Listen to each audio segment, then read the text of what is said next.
Jadi ingat-ingatlah tentang akhlak dan budi. Jadi budi itu penting. Ada penyakit-penyakit budi. Dari Muhyiddin Syekhul Akbar Ibnu Arabi. Ini yang saya sebut, kalian mungkin sudah tahu. Ini pengingat saja, jangan-jangan dalam dirimu masih ada ini. Kalau Nabi Muhammad sih aman. Nabi Muhammad itu kalau dalam sirah itu 3 kali beliau dibersihkan dari penyakit-penyakit ini. Pertama waktu kecil, kedua sebelum menerima wahyu, ketiga sebelum Isra Mi'raj. Didatangi malaikat, dibersihkan batinnya. Nah, kalau kita harus membersihkan sendiri. Perhatikan, jangan sampai ini mengotori batinmu. Inilah yang katanya Ghazali membuat batinmu gelap. Yang pertama, fujur. Fujur itu tenggelam dalam syahwat, hawa nafsu. Hawa nafsu itu hasrat yang menggebu, menggelora untuk sesuatu yang tidak baik atau tidak penting, yang menyelewengkanmu dari jalan yang seharusnya. Itu fujur. Hati-hati kalau tiba-tiba kamu dilanda ambisi yang sangat kuat terhadap sesuatu. Coba dicek itu on the right track atau tidak. Kalau tidak, kemungkinan fujur. Ingin lulus cepat dengan nilai cum laude, dengan waktu tercepat, apapun caranya boleh. Itu hati-hati, kamu cek lagi, jangan-jangan kamu menempuh jalan fujur. Niatmu bagus, tapi apapun saja boleh. Ini membahayakan, kamu terjebak dalam hawa nafsu. Ingin menang dalam pilihan biar besok nyaleknya sukses, tidak apa-apa. Tapi hati-hati ketika kamu ingin menang, yang kamu lakukan apa? Kalau tidak, kamu bisa terjebak fujur. Oke, coba ditengok, kamu punya ambisi apa hari ini? Tidak punya apa-apa itu Pak. Oh, nanti ada penyakitnya yang lain kalau tidak punya apa-apa. Ya. Jadi yang pertama fujur, yang kedua tamak. Kalau tamak itu perkembangan dari fujur tadi, menginginkan sesuatu yang tidak seharusnya diinginkan. Kalau tadi kan mending, ada yang diinginkan masuk akal tapi jalanmu salah. Kalau ini yang tidak seharusnya diinginkan, syarah, tamak. Yang ketiga, ini mungkin beberapa di antara kita sering terjebak di sini, tabazzul, katanya Ibnu Arabi, yang dikutip oleh Hamka. Tabazzul itu tidak punya harga diri. Cirinya biasanya suka berteman dengan orang yang moralnya rendah, sehingga dia sendiri ikut rendah. Itu tabazzul. Yo, kamu kalau tadi kan nengok ke dalam, kalau ini coba kamu nengok keluar. Siapa saja yang ada di sekelilingmu, karakter orang seperti apa di kiri kananmu. Yang di dalam ada fujur, ada syarah. Yang di luar jangan-jangan ada tabazzul tadi. Kalau ini syafah. Syafah itu mudah tersinggung, mudah marah, mudah mencaci. Hari ini syafah ini kelihatan mungkin tidak dari mulutmu, tapi dari postingan-postinganmu, update statusmu. Mudah tersinggung, mudah marah, mudah mencaci orang lain. Terus khorq ini menganggap dia sangat penting. Dunia itu pusatnya ada dalam diriku. Semua orang harus manut aku. Itu khorq. Pokoknya akulah yang paling utama, akulah yang paling penting. Selalu yang dipikirkan kepentingannya sendiri. Pak, mbok ngajinya itu malam minggu gitu loh Pak. Kok malam minggu? Kan pas saya libur. Liyo kamu. Ya kan? Usul selalu berdasarkan kepentingannya sendiri. Di antara pelajaran dari Isra Mi'raj tadi itu kan, kalau katanya Muhammad Iqbal ada namanya kesadaran profetik. Nabi tidak mikir kepentingannya sendiri. Kalau Nabi berpikir kepentingannya sendiri, sudah selesai dengan bertemu Allah di Sidratul Muntaha. Itu kenikmatan paling puncak. Tidak ada lagi yang lebih nikmat dari itu. Kan nikmat bertemu Allah besok yang dinanti oleh seluruh penghuni surga, karena itu kenikmatan paling puncak. Tapi Nabi tidak berpikir dirinya. Nabi masih berpikir tentang umatnya. Nah, itu berarti tidak ada khorek. Tidak hanya mikir dirinya, Nabi juga mikir umatnya. Makanya waktu dipuji oleh Allah itu kan waktu kita akhir-akhir kan, at-tahiyatul mubarakatus shalawatut thayyibatu lillah. Terus Allah menjawab, assalamu alayka ayyuhan nabiyyu wa rahmatullahi wa barakatuh. Tapi Rasulullah Allah menjawab assalamu alayka ayyuhan nabiyyu wa rahmatullahi wa barakatuh. Terus Rasulullah tidak egois, malah Rasulullah membawa umatnya assalamu alayna wa ala ibadillahis sholihin. Ini percakapan antara Allah dan Rasulullah. Itu berarti apa? Nabi tidak egois. Tidak mentang-mentang aku sukses sudah ketemu Allah, apalagi yang aku cari, buat apa capek-capek balik. Wong Nabi ini sedang berat-beratnya hidup setelah ditinggal Khadijah, ditinggal Abu Thalib.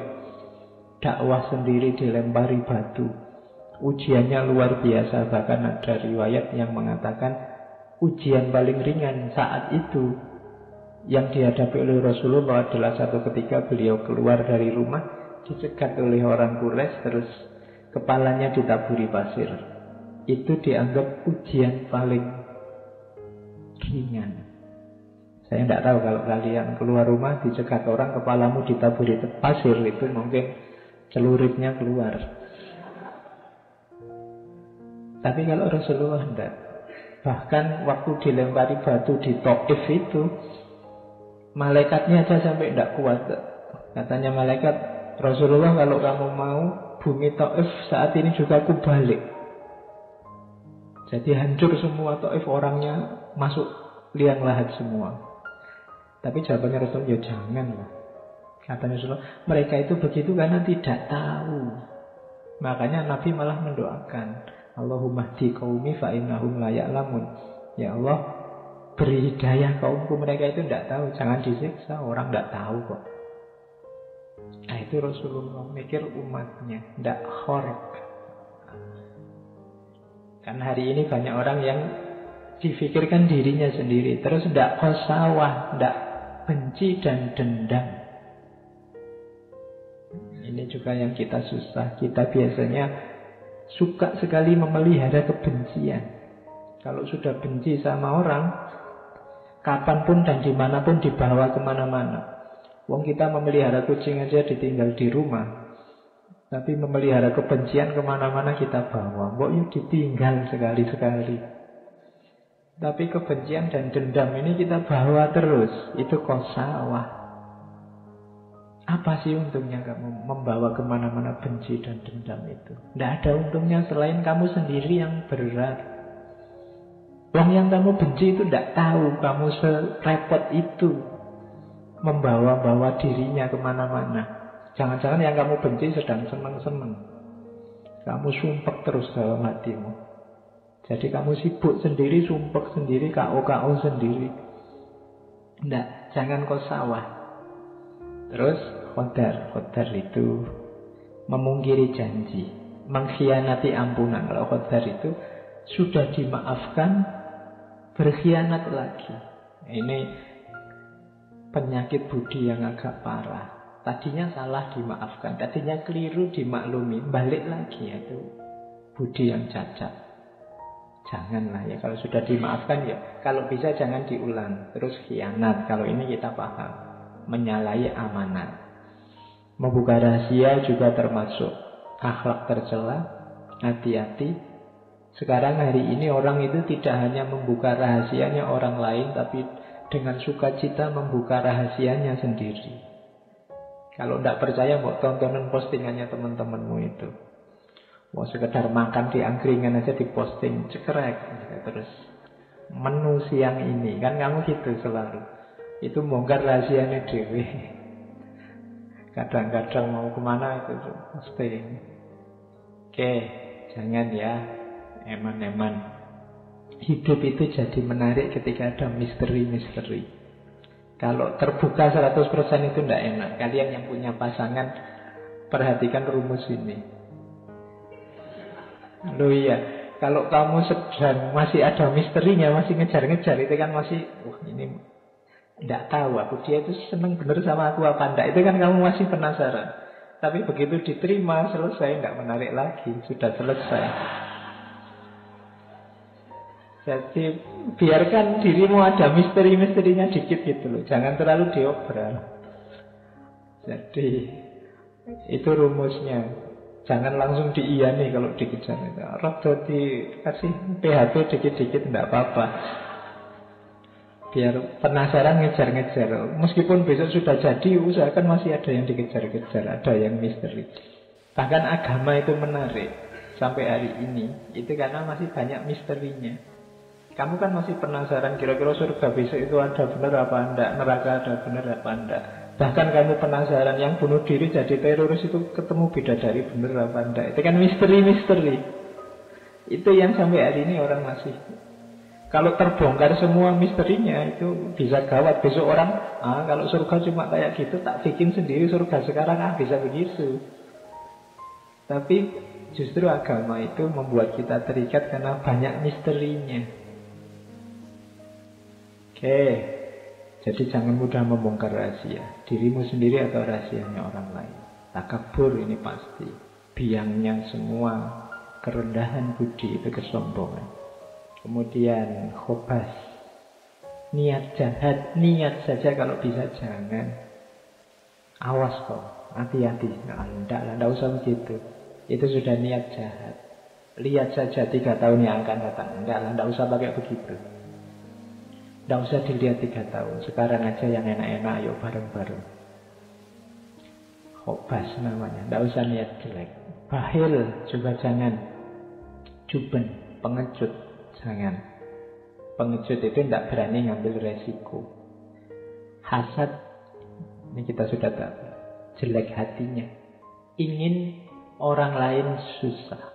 Kalau ada orang lain senang, dia sumpek. Itu hasad. Susah lihat orang lain senang, senang lihat orang lain susah. Itu berarti hasad. Hari ini tidak sadar kita sering hasad. Khususnya pada orang yang beda dengan kita. Termasuk yang beda pilihan dengan kita. Kalau kubu sana jelek, alhamdulillah. Ya kan? Kamu kan gitu setengahnya. Oh bener tau? Nah kamu mesti gitu. Itu namanya senang lihat yang lain jelek. Dan susah kalau lihat yang lain baik. Sebenarnya diam-diam di hatimu ada rasa hasud. Dan kita disuruh berdoa untuk berlindung dari orang-orang yang hasud ini. Di surat Al-Falaq. Ya kan? Wa min syarri hasidin idza hasad. Karena orang hasad ini merugikan dalam hidup kita. Yang selanjutnya jasa. Jasa ini kayak juben. Tidak berani susah, tidak berani menghadapi resiko. Nah, yang tadi saya bilang males-malesan itu juga penyakitnya budi. Namanya shawirul himmah.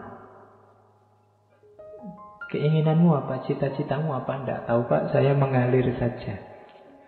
Nah ini penyakit budi juga. Ya kamu harus tahu, hidup itu dalam kuasamu. Jangan mengalir saja. Arahkan ke yang baik-baik sesuai yang kamu tahu. Lakukan yang bagus-bagus sesuai keinginanmu. Jangan sohirul himmah. Harus punya target. Syukur-syukur lengkap. Jangka pendek saya ingin ini, jangka panjang saya ingin itu, jangka menengah saya ingin ini. Itu lebih bagus. Ada himmah. Untuk urusan agama Pak, saya ingin 5 tahun ke depan saya sudah bisa rajin sholat tahajud, hafal surat Yasin bisa. Nah itu namanya target. Kalau untuk urusan studi saya ingin 2 tahun lagi lulus. Karena kalau enggak mesti DO. Nah, terus untuk Ya caranya begitu. Jangan sohirul himmah, tidak punya karep. Kelemahannya anak muda hari ini banyak yang tidak jelas. Cita-citanya apa, keinginannya apa. Dan yang terakhir, al-jawr. Kalau ini berlebihan, ya baik sih, cuma apa-apa itu ada kadarnya.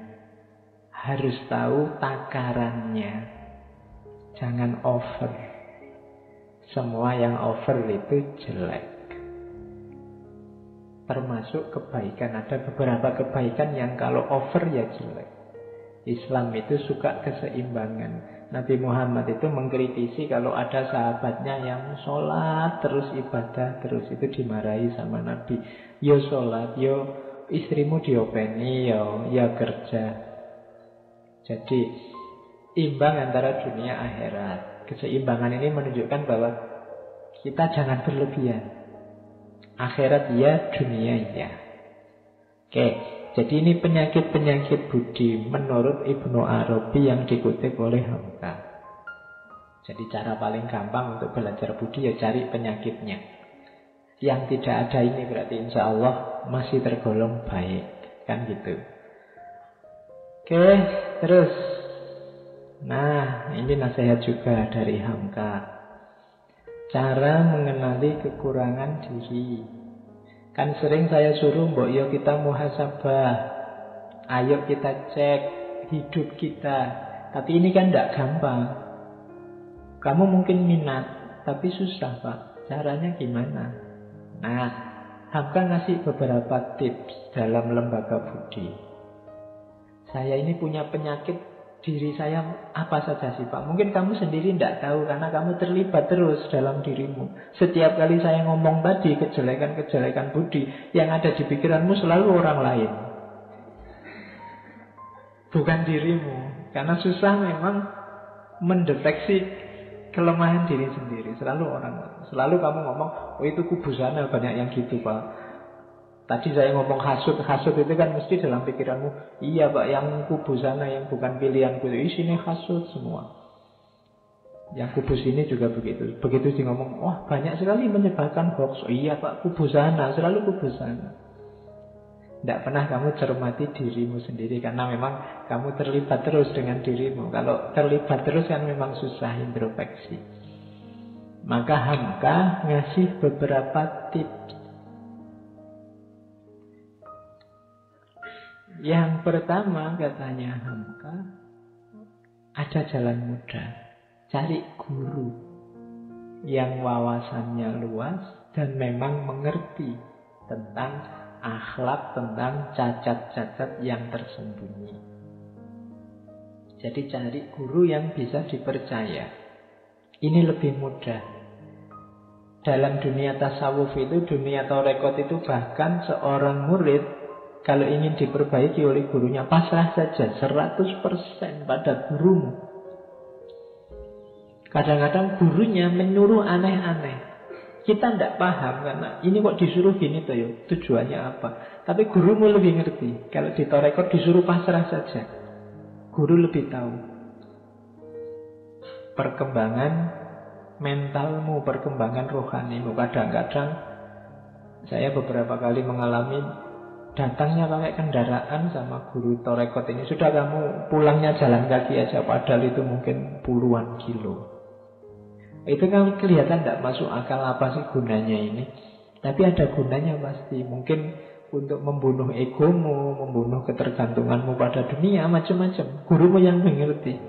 Guru rohani itu kayak dokter kalau dunia jasmani. Kamu kan tidak paham itu dokter, ini kok obat diminum sehari 3 kali, mbok wis diminum 10 kali kan cepat sembuh misalnya. Lo yang ngerti dokternya. Kamu jangan ijtihad sendiri kalau urusan obat. Nanti kamu ngarang-ngarang sendiri misalnya. Nggak, nah sama kayak rohani. Mungkin kamu punya rumus sendiri kok, harusnya begini, nggak. Coba tanya yang ahli. Jangan-jangan kamu ingin mengobati hasadmu, akhirnya malah jatuhnya jadi sombong. Jangan-jangan kamu ingin mengobati sohirul himmah tadi, akhirnya malah overconfident. Kan bisa begitu. Yang ngerti takarannya siapa? Guru. Maka jalan gampang untuk mendeteksi kamu ada penyakit jiwa apa? Cari guru. Itu mudah. Bukan berarti kalau tidak punya guru terus tidak bisa. Ya bisa. Cuma akan lebih mudah kalau kamu punya guru. Oke, yang kedua, mungkin susah nyari guru hari ini. Gurunya sibuk nyari sampingan macam-macam sehingga kamu mau ketemu saja susah. Nah, cari sahabat. Sahabat tapi yang jujur, tapi yang juga wawasannya luas. Kalau sahabatnya yo podo mursale yo podo wae.